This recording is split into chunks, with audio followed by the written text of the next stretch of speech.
randomly into two groups, one that receives the vaccine, one that receives an injection which is not the vaccine. But they would both be vaccinated with some product or other. The other product, of course, would be safe. It's called a placebo.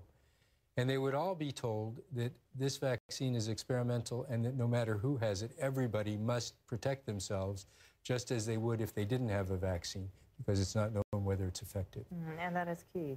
So it's a very difficult trial to accomplish. It will take a lot of people, and what eventually will be analyzed is whether or not those people who had the vaccine had fewer infections than those who didn't. For those people who feel like a vaccine is just around the corner and will be put out soon and can stop the Ebola epidemic, what do you say to them? Well, the vaccine is now ready to study in humans. It's being studied for safety. Effectiveness studies will begin hopefully before the end of the year, but once the studies are done, it's just the beginning. After that, that vaccine must then be produced in quantities sufficient to vaccinate people at risk of Ebola. It must be then made available to countries. It will probably have to be stored cold so that it doesn't become inactivated in hot tropical climates.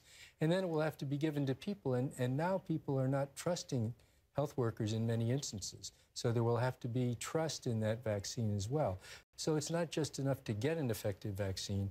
Then there's a whole environment that must be created to make sure that that vaccine can be used properly in the people who need it. What are we learning from those that have survived Ebola? We've just heard that one of the nurses that was infected has now been declared free of the virus. What are we learning from them? Well, we're learning a lot from them because there will be a lot of studies to determine how immunity was developed in those people. In other words, how they were able to fight off the virus.